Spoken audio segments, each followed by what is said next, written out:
اللهم صل على محمد وآل محمد. بسم الله الرحمن الرحيم. اللهم إني أسألك برحمتك التي وسعت كل شيء وبقوتك التي قهرت بها كل شيء وخزأ لها كل شيء وذل لها كل وبجبروتك التي غلبت بها كل شيء وبعزتك التي لا يقوم لها شيء وبعظمتك التي ملأت كل شيء وبسلطانك الذي على كل شيء وبوجهك الباقي بعد فناء كل شيء وبأسمائك التي ملأت أركان كل شيء وبعلمك الذي أحاط بكل شيء وبنور وجهك الذي أضاء له كل شيء. يا نور يا قدوس يا نور يا قدوس يا أول الأولين ويا آخر الآخرين. اللهم اغفر لي الذنوب التي تهتك العصام. اللهم اغفر لي الذنوب التي تنزل النقام. اللهم اغفر لي الذنوب التي تغير النعام. اللهم اغفر لي الذنوب التي تحبس الدعاء. اللهم اغفر لي الذنوب التي تنزل البلاء. اللهم اغفر لكل ذنب أذنبته وكل خطيئة أخطأتها. اللهم إني أتقرب إليك بذكرك وأستشفع بك إلى نفسك وأسألك بجودك أن تدنيني من قربك وأن تزعني شكرك وأن تلهمني ذكرك. اللهم إني أسألك سؤال خاطئ متذلل خاشع أن تسامحني وترحمني وتجعلني بقسمك راضيا قانعا وفي جميع الأحوال متواضعا. اللهم وأسألك سؤال من اشتدت فأفاقته وأنزل بك عند الشدائد حاجته وعزم فيما عندك رغبته. اللهم عزم سلطانك سلطانك وعلى مكانك وخفي مكرك وزهر أمرك وغلب قهرك وجرت قدرتك ولا يمكن الفرار من حكمتك. اللهم لا أجد لذنوب غافرا ولا لقبائه ساترا ولا لشيء من عملي القبيح بالحسن مبدلا غيرك. لا إله إلا أنت سبحانك وبحمدك ظلمت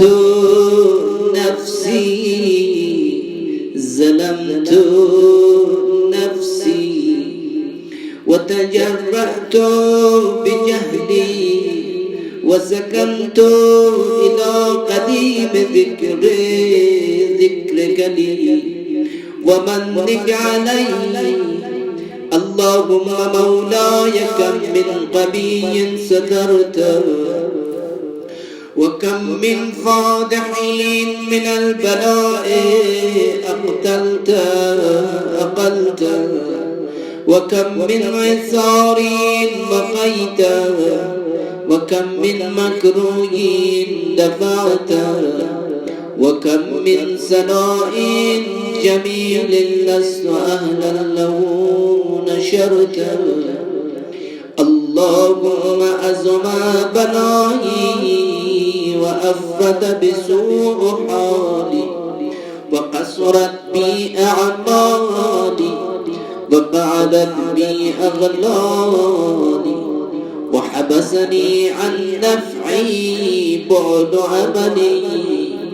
وخدعتني الدنيا بغرورها ونفسي بجنايتها ومثالي. يا سيدي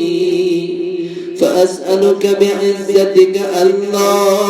يحجب عنك دعائي سوء أملي وفعالي ولا تفزحني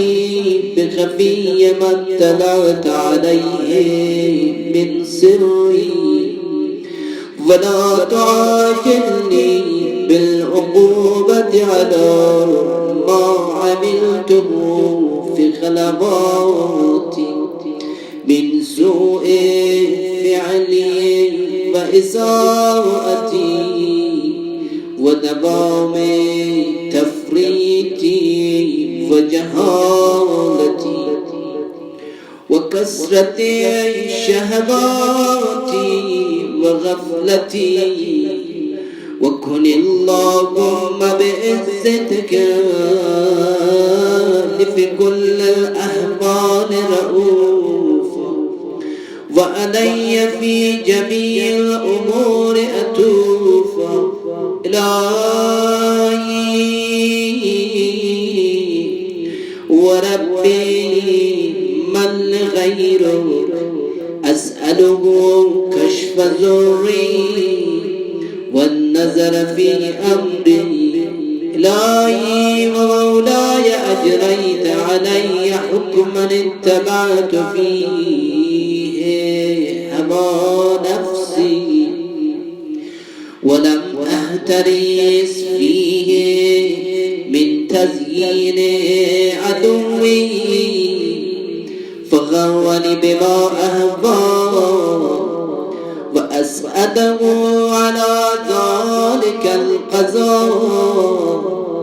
فتجاوزت بما جرى علي من ذلك بعض حدودك وخالفت بعض أوامرك فلك الحمد علي في جميع ذلك ولا حجة لي فيما جرى علي في قضاءك وألزمني حكمك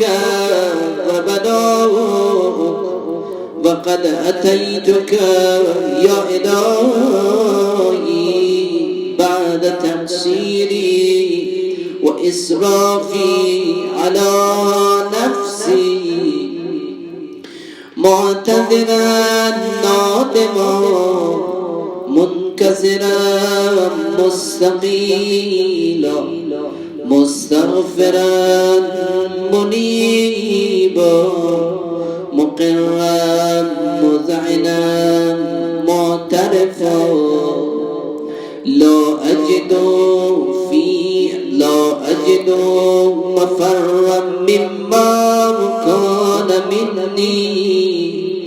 ولا مفزعا أتوجه إليه في أمري غير قبولك عذري وإدخالك إياي في سعة رحمتك اللهم فاقبل عذري وارحم شدة ضري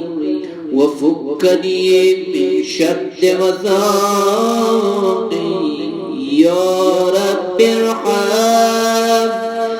ضعف بدني يا رب ارحم ضعف بدني ورقد جلدي ودقد أزمي يا من بدأ خلقي وذكري وتربيتي وبري وتعزيتي حبلي لابتداء كرمك وصالف برك بي يا إلهي وسيدي وربي أتراك معذبي بنارك بعد توحيدك وبعد من تباه عليه قلبي من معرفتك ولهج به لسان من ذكرك واعتقده زمير من حبك وبعد صدق اعترافي ودعائي خاضعا لربوبيتك هيهات أنت أكرم من أن تزيأ مر بيتا أو تبعد من أزنيت أو تشرد من آبيت أو تسلم إلى البلاء من كفيته ورحمته وليت شعري يا سيدي وإلهي ومولاي أتسلط النار على وجوهي خرت لعظمتك ساجدا وعلى ألسني نطقت بتوحيدك صادقا وبشكرك مادحا وعلى قلوبي اعترفت بإلهيتك محققا وعلى زمائنا حبت من العلم بك حتى صارت خاشعة وعلى جبارحها سعت إلى أوتار تعبدك طائعة وأشارت باستغفارك مذعنة ما هكذا الظن بك ولا أخبرنا بفضلك عنك يا كريم يا ربي وأنت تعلم زافيا قليل من بلاء الدنيا وعقوباتها وما يجري فيها من المكاره على أهلها على أن ذلك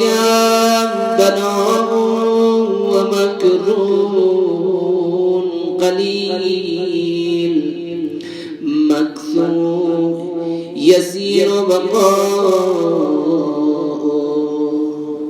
قصير مدته فكيف احتمال لبلاء الآخرة وجليل وقوع المكاره فيها وهو بلاء تطول مدته فيدوم مقامه ولا يخفف عن أهله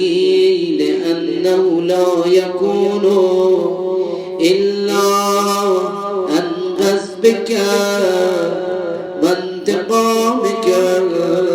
وسخطك وهذا ما لا تقوم له السماوات والأرض يا سيدي فكيف لي وأنا عبدك الضعيف الذليل الذليل الحقير المسكين المستكين يا إلهي وربي وسيدي ومولاي لأي الأمور إليك أشكو ولما منها أزج وأبكي لأليم العذاب وشدته أم لطول بلاء ومدته فلئن سيرتني للعقوبات مع أعدائك وجمعت بيني وبين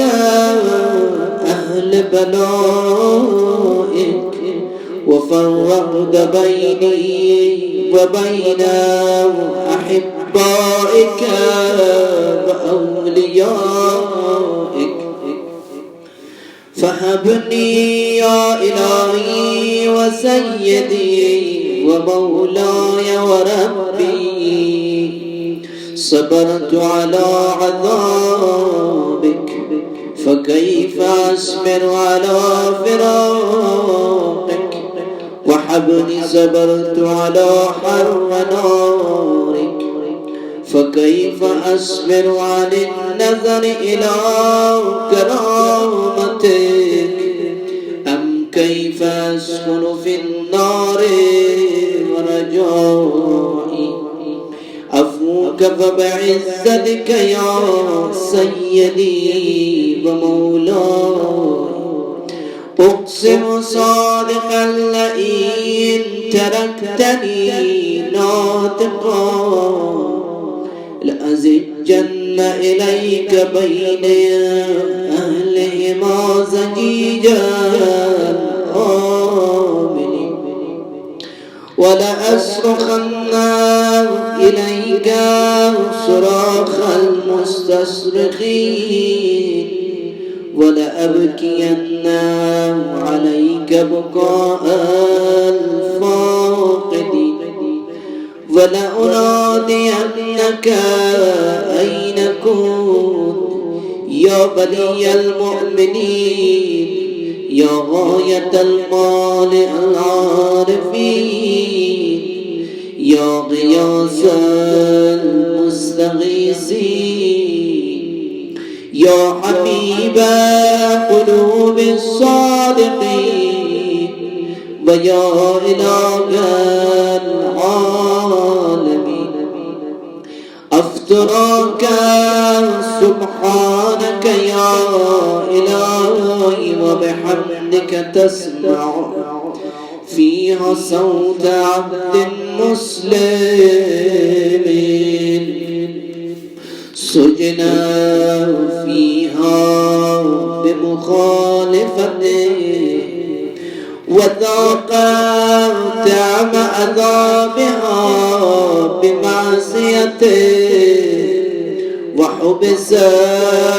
بين أطباقها بحبرمه وحريرته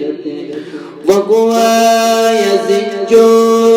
إليك زجيجا مؤمل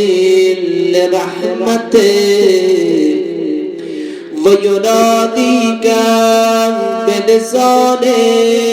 أهل توحيد ويتبسل إليك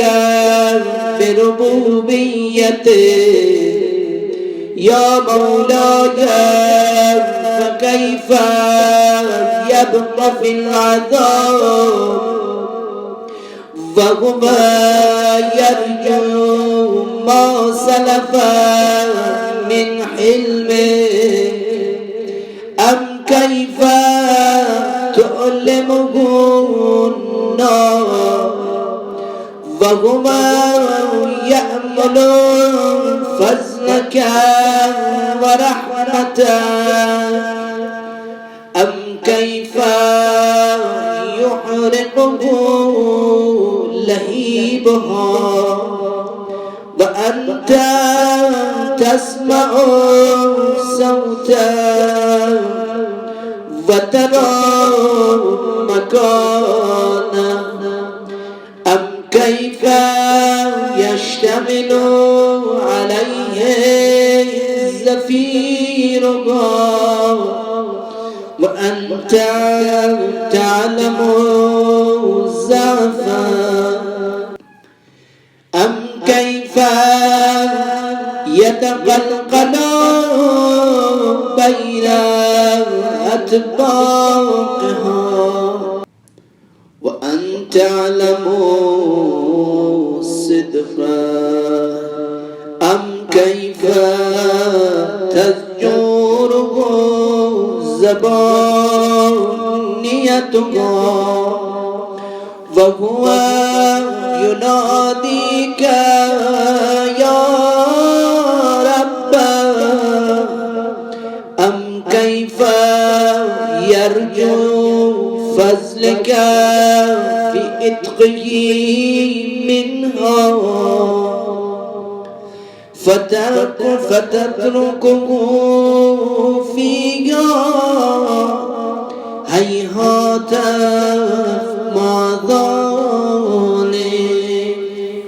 ما ذلك الظن بك بل المعروف من فضله هيهات ما ذلك الظن بك بل المعروف من فضله ولا مشهب لما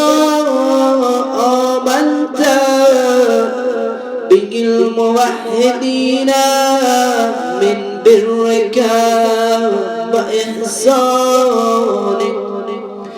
فباليقين أقطع لولا ما حكى به من تعذيب جاهدين وقضيت به من إخلاد معاندين لجعلت النار كلها بردا وسلاما وما كان لأحد فيها مقرا ولا مقاما لكنك تقدست أسماؤك أقسمت أن تملأها من الكافرين من الجنة والناس أجمعين وأنت تخلد فيها المعاندين وأنت جل ثناؤك قلت مبتدئا وتتولت بالأنعام متكرما أفمن كان مؤمنا كان فاسقا لا يستوون. إلهي وسيدي فأسأله بقدرتك التي قدرتها وبالقضية التي حتمتها وحكمتها وغلبت من عليه أجريته أن تهب لي في هذه الليلة وفي هذه الساعة كل جرم أجرمته وكل ذنب أذنبته وكل قبيح أسررته وكل جهل أملته كتمته أو أعلنته أخفيته أو أزهرته وكل سيئة أمرت بإثباتك الكرام الكاتبين الذين مكنتهم بحفظ ما يكون مني وجعلتهم شهودا علي مع جباري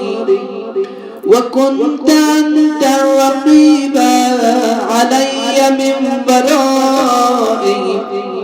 والشاهد لما خفي عنه وبرحمتك أخفيت وبفضلك سترت وأن توفر حظي من كل خير أنزلت أو إحسان فزلت أو بر نشرت أو رزق بسطت أو ذنب تغفر أو خطأ تستر يا رب يا رب يا رب يا إلهي وسيدي ومولاي ومالك ربي يا من بيده ناصيتي يا أليما بزر ومسكنتي يا خبيرا بفقري وفاقتي يا رب يا رب يا رب أسألك بحبك وقدسك وأعظم صفاتك وأسمائك أن تجعل أوقاتي من الليل والنهار بذكرك معمورة وبخدمتك موصولة وأعمالي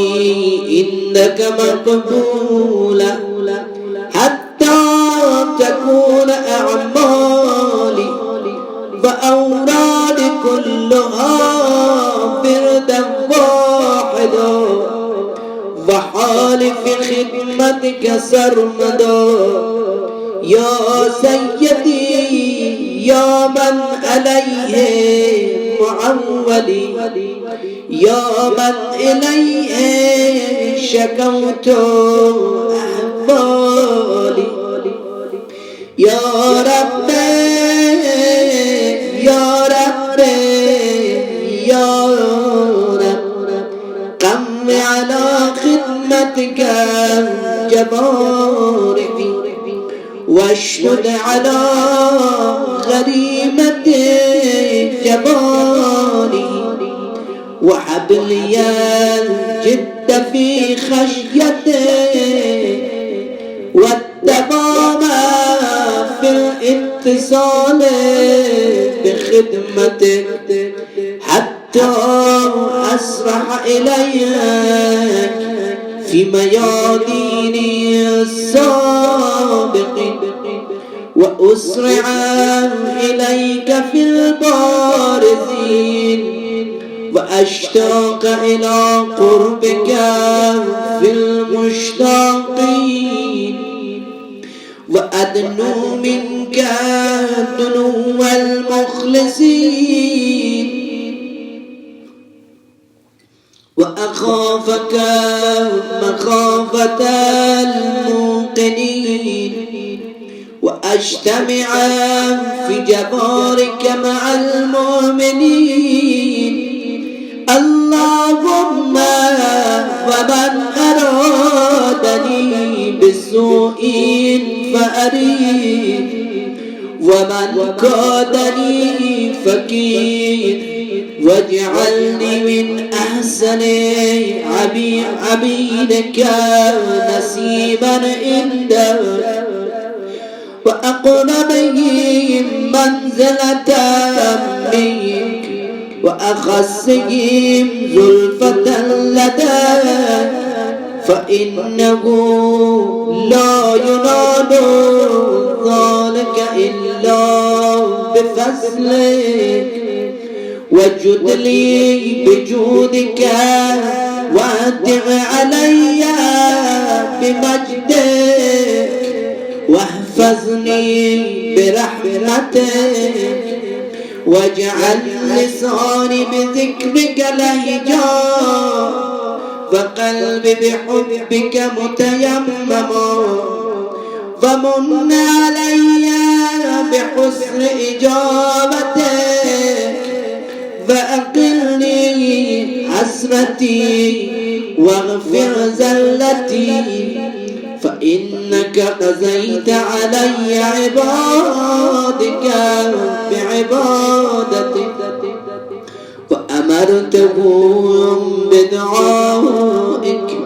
وزمنت لهم الإجابة فإليك يا رب